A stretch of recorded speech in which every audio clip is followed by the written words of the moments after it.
You've already been here today, the long-haired musician said, almost weeping, holding his hand to his shoulder. Listen, you. If you've had a good day, that means we're having a good day. Got it? And don't you start with me, right? What? You want to go on to the wagon, do you? You hairy faggot? The thug screamed at him, throwing down the guitar. It was clear that he had been waving it around more as a warning than anything else. At the word wagon, the long-haired guy immediately stopped short, shook his head quickly, and didn't say another word.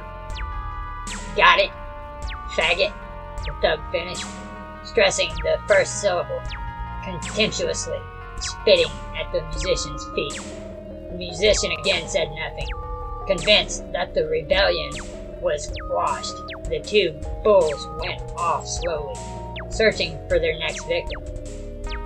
Artyom looked around in dismay and saw Ace nearby, who had also been attentively watching the scene. Who was that? Artyom asked, puzzled. Well, who did they look like to you? Ace inquired. The usual bandits. There's no governing power at Katai-Garad, so there are two groups that control it. This half is under the Brother Slavs. All the riff-raff from the Kalazhsko-Razskaya line gather here. All the cutthroats. Mostly they're called the Kalazhskais. Some of them are called the Razskais, but you won't see the likes of them either at Kaluga, or at Raja. But there, you see where the little bridge is? He pointed to the stairway that went off to the right and upwards in the middle of the platform. There is another hall, and it's identical to this one. There isn't this racket up there, but the Caucasus Muslims are in charge there. Basically, the Azerbaijanis and the Chechens. It was once a slaughterhouse, with each of them trying to take over as much territory as possible. In the end, they split the station in half. Artyom didn't bother asking what a Caucasian was, having decided that this name, like the incomprehensible and hard to pronounce Chechens and Azerbaijanis, were referring to stations he didn't know, where the bandits came from. Now both groups behaved peacefully, continued Ace. They grabbed those that decided to stop at Katai-Garad to make some money and charge customs duty. The charge is the same in both halls, 3 cartridges, so it makes no difference how you enter the station. Of course, there's no order here at all, and they, of course, don't need it. The only thing is, you can't build a fire. If you want to buy some weed, go for it. Want some spirits? Buy as much as you want.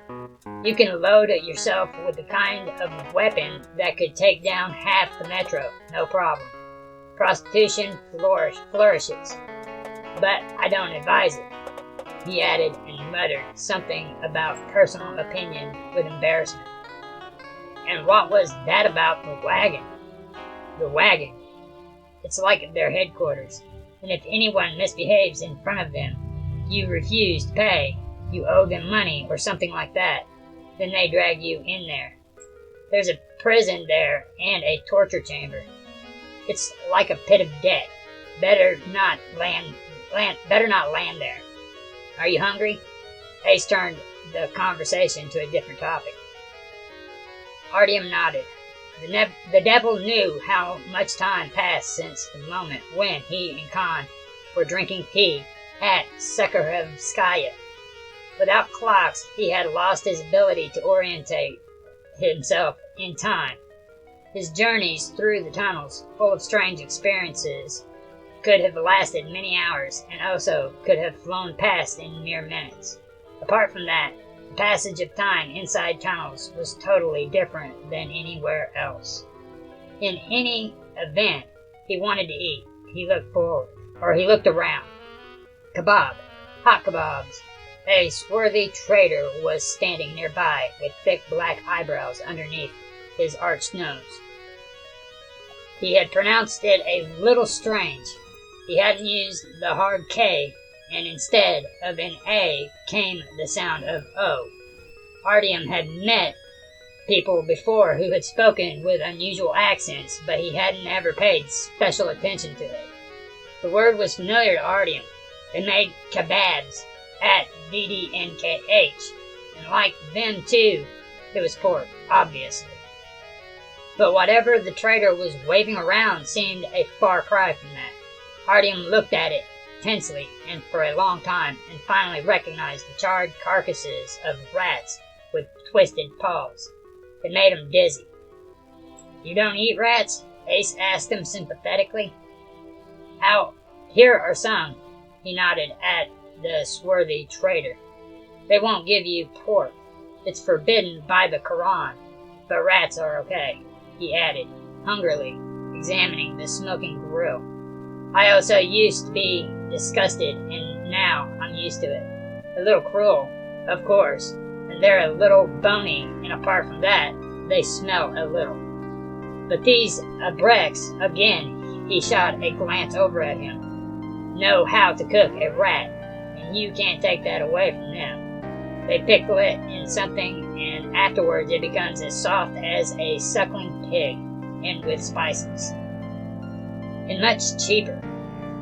Artyom pushed his palm against his mouth, inhaled deeply, and tried to think about something else to distract himself. But the blackened carcasses of rats mounted on spits kept swimming before his eyes. The spits were stuck into the bodies from the back and came out of their open mouths. "As you like, but I'm treating. So join us. It's altogether 3 cartridges for a skewer." Ace issued his final argument and headed for the grill. Having warned Khan, Artyom nodded to go ahead. Having warned Khan, Artyom needed to go around the station and find something more normal to eat. Artyom looked through the whole station. He was offered home brew in all manner of flasks. He greedily but cautiously scrutinized the tempting half-naked girls who stood at lifted tent flaps, throwing inviting looks at the passerbys. Vulgar though they were so relaxed, so free, and not tense. Beaten down by the harsh life women like them were at VDNKH. He hung around the booksellers for a bit, but there was nothing of interest there. Everything was much cheaper. There were pocket-sized books that were falling apart, about a great and pure love for women, and books about murder and money for men. The platform was about 300 paces long, a little longer than usual. The walls and the amusing columns that were reminiscent of accordions were coated with colored marble, mostly a gray-yellow, but pinkish in places. The length of the station was decorated with heavy sheets of some kind of yellow metal, and had darkened with time. And on them were barely recognizable symbols from a past epoch. The ceilings were darkened from fires. The walls were speckled with a multitude of inscriptions made in paint and soot, and depicting primitive and frequently obscene pictures. On some places there were chunk-sized chips in the marble, and the metal sheets were dented and badly scratched. In the middle of the hall, on the right side, through one of the short flights of stairs behind the little bridge, you could see the second hall of the station. Artyom wanted to wander around there too, but he stopped at the iron enclosure, which were made up of 2-meter sections like at Prospect Mur. Several people stood by the narrow passage, leaning on the fence. On Artyom's side were the familiar bulldozers in training pants. On the other side, they were swarthy and mustached, of average size, but they didn't look like they could take a joke either. One of them was squeezing a machine gun between his legs, and the other had a pistol poking out of his pocket. The bandits conversed calmly together, and you could hardly believe that there had ever been hostility between them. They fairly politely told Artyom that passage to the adjacent station would cost him 2 cartridges, and he'd have to pay the same to get back again. Having learnt his lesson from bitter experience, Artyom didn't dispute the fairness of the tariffs and just walked off. Having made a circle, carefully studying the stalls and bazaars, he returned to the end of the platform where they'd arrived. The hall didn't end there. There was another staircase leading up. He went up and found a small hall there, split in half in exactly the same way as a cordon. Here, apparently, was another boundary between the 2 areas.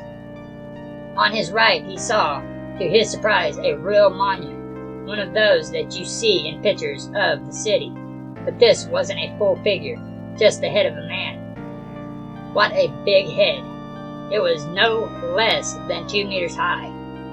Though it was dirtied on top by something, and its nose was shiny from frequent rubbing by human hands, all the same it demanded respect and was even a little frightening.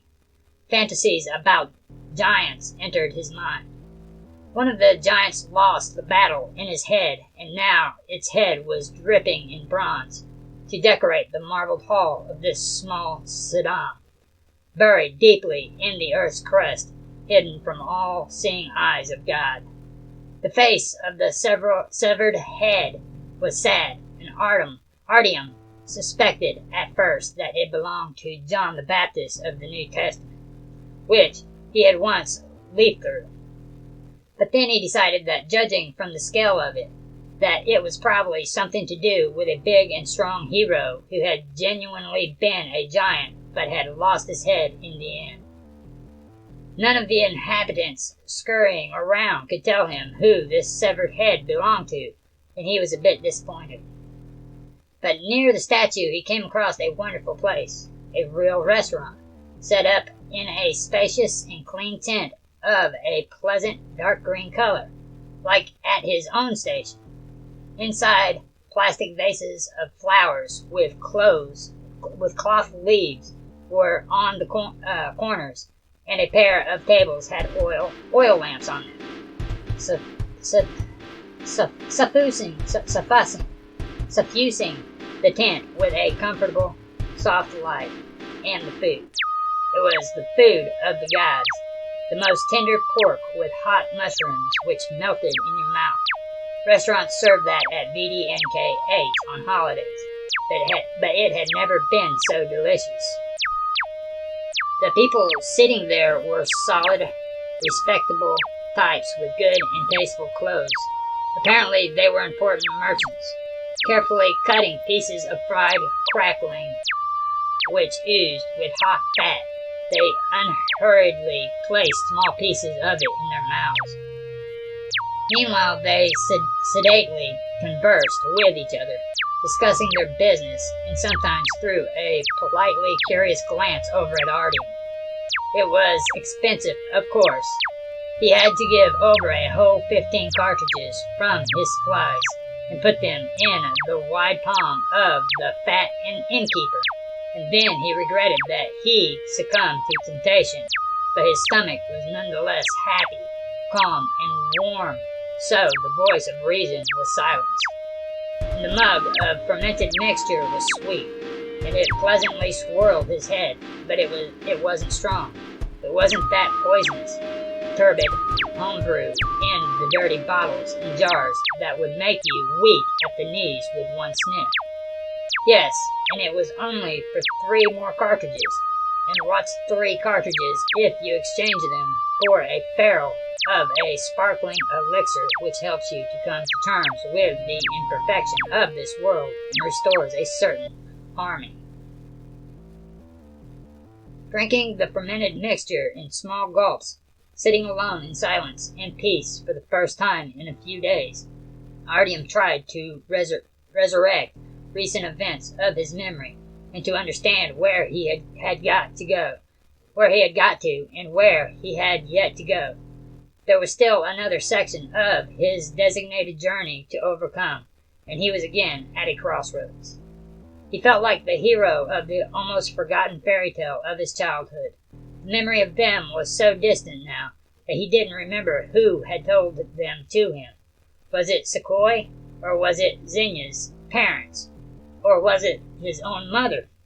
More than anything, Artyom liked to think that he'd heard them from his mother, and her face even would swim out of the fog for a moment, and he could hear her voice reading to him in smooth intonations, once upon a time.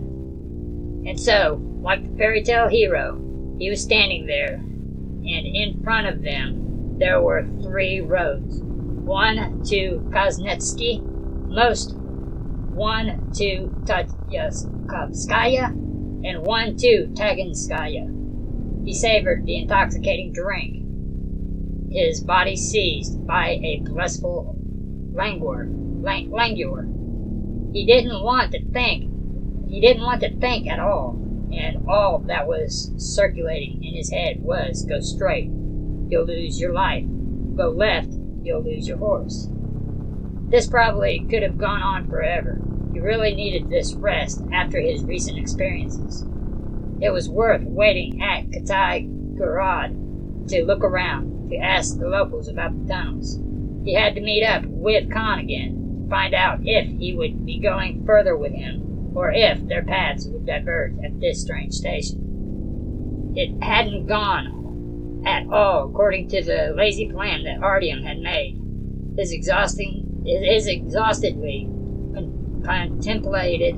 He exhaustedly contemplated the small tongue of flame that was dancing in the lamp on the table.